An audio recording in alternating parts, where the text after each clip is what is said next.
ಕಿಚನ್ಗೆ ಸ್ವಾಗತ. ಇದು ನನ್ನ ಮೊದಲನೇ ವಿಡಿಯೋ. ತಾವೆಲ್ಲರೂ ಸಬ್ಸ್ಕ್ರೈಬ್ ಆಗಿ. ಏನಾದರೂ ತಪ್ಪಿದ್ರೆ ಒಟ್ಟೊಳಗೆ ಹಾಕೊಳ್ಳಿ. ಇಂದು ನಾನು ಸುಲಭವಾಗಿ ಮನೆಯಲ್ಲೇ ರುಚಿಯಾದ ಬೆಣ್ಣೆ ದೋಸೆ ಮಾಡುವ ವಿಧಾನವನ್ನು ತೋರಿಸಿಕೊಡುತ್ತೇನೆ.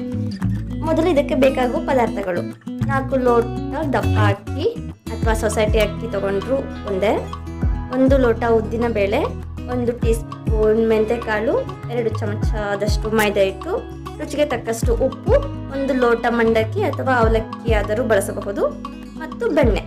ಮೊದಲು ಅಕ್ಕಿ, ಉದ್ದಿನ ಬೇಳೆ ಮತ್ತು ಮೆಂತೆಕಾಳನ್ನು ನೀರಲ್ಲಿ ಚೆನ್ನಾಗಿ ತೊಳೆದುಕೊಳ್ಳಬೇಕು.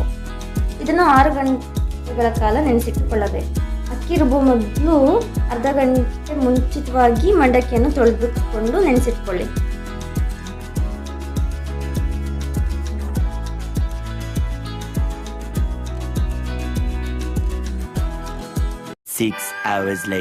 ಈಗಾಗಲೇ 6 ಗಂಟೆ ಆಗಿದೆ. ಈಗ ನೆನೆಸಿಟ್ಟುಕೊಂಡಿರೋ ಅಕ್ಕಿ, ಉದ್ದಿನ ಬೇಳೆ ಮತ್ತು ಮೆಂತೆಕಾಳು ಇದ್ವಲ್ಲ, ಅದನ್ನೆಲ್ಲ ಚೆನ್ನಾಗಿ ಮಿಕ್ಸಿ ಮಾಡ್ಕೊಳ್ಳೋಣ.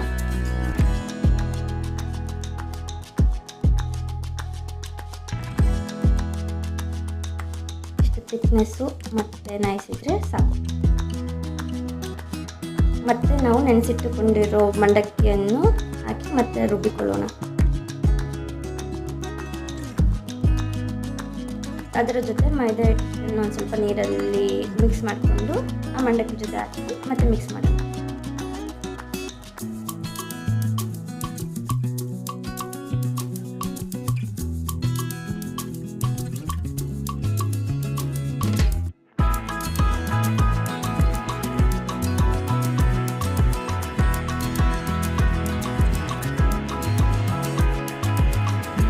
ಈ ರೀತಿ ಬರಬೇಕು. ಚೆನ್ನಾಗಿ ಮಿಕ್ಸ್ ಮಾಡಿ.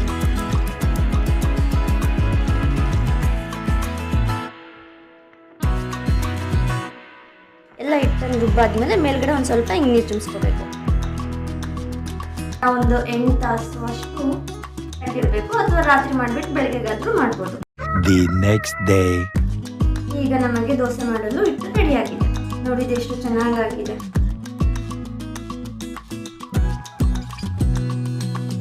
ಎರಡು ಸ್ಪೂನು ಉಪ್ಪನ್ನು ಮಿಕ್ಸ್ ಮಾಡ್ಕೊಳ್ಳೋಣ.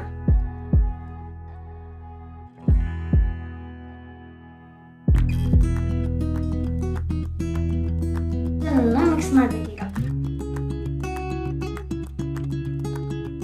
ದೋಸೆ ಮಾಡಲು ರೆಡಿ.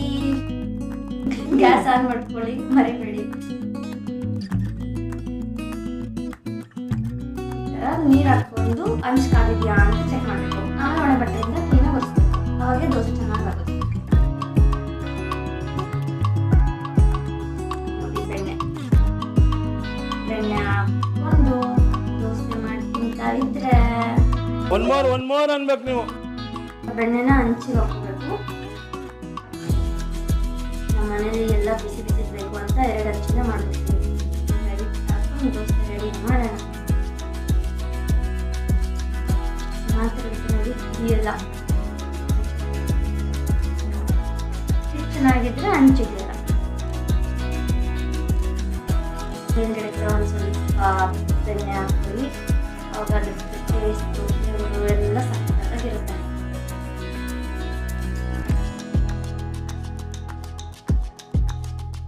ನೋಡಿ ಎಷ್ಟು ಚೆನ್ನಾಗಿ ಕಾಣಿಸ್ತಾ ಇದೆ ಅಲ್ಲ. ಅದ್ರ ಮೇಲ್ಗಡೆನೂ ಬೆಣ್ಣೆ ಹಾಕಿ ತುಂಬ ಚೆನ್ನಾಗಿ ತಿನ್ಬೋದು. ಮತ್ತೆಲ್ಲ ಇಷ್ಟಪಡ್ತಾರೆ, ದೊಡ್ಡವರು ಇಷ್ಟಪಡ್ತಾರೆ. ಹೇಳಿ,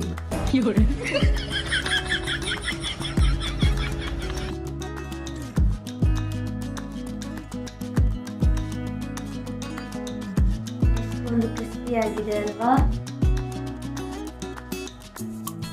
ಸಕ್ಕತ್ತಾಗಿ ಬಂದಿದೆ.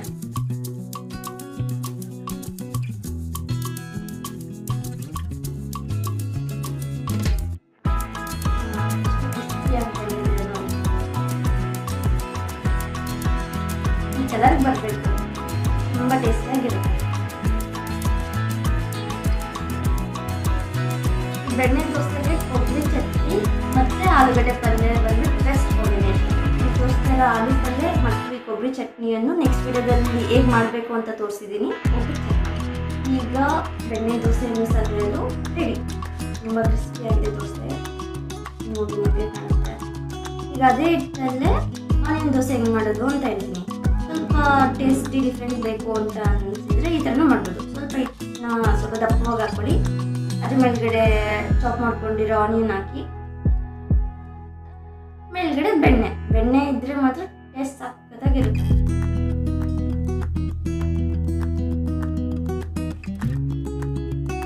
ನೋಡಿ ಎಷ್ಟು ಚೆನ್ನಾಗಿ ಕಾಣಿಸ್ತಾ ಇದೆ ಅಲ್ಲ. ಇದ್ರ ಟೇಸ್ಟ್ ಡಿಫ್ರೆಂಟ್ ಆಗಿ ಅನಿಸ್ತಾ ಇರುತ್ತೆ, ಮತ್ತೆ ಸೇಮ್ ಇಟ್ಟಾದ್ರೂ ಕೂಡ.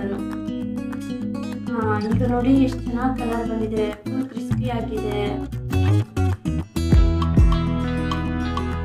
ಆ ಎಣ್ಣೆಗೂ ಬೆಣ್ಣೆ ರುಚಿಗೂ ಫುಲ್ ಡಿಫ್ರೆಂಟ್ ಅನ್ಸುತ್ತೆ. ಅದ್ರ ಟೇಸ್ಟೇ ಒಂಥರ ಡಿಫ್ರೆಂಟ್ ಆಗಿ ಬರ್ತಾ ಇರುತ್ತೆ. ತಿಂತಾ ಇದ್ರೆ ತಿಂತಾನೇ ಇರಬೇಕು ಅನ್ಸುತ್ತೆ. ನೋಡಿ ಎಷ್ಟು ಚೆನ್ನಾಗಿ ರೆಡಿ ಆಯಿತು.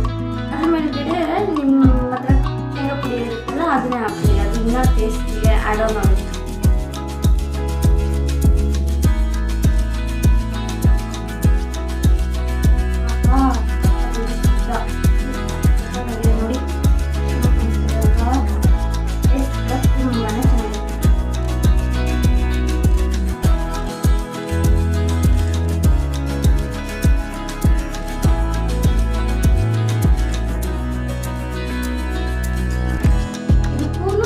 ಅದೇ ಕೊಬ್ಬರಿ ಚಟ್ನಿ ಮತ್ತು ಆಲೂ ಪಲ್ಯನೇ ಯೂಸ್ ಮಾಡ್ಬೋದು, ತುಂಬಾ ಚೆನ್ನಾಗಿರುತ್ತೆ.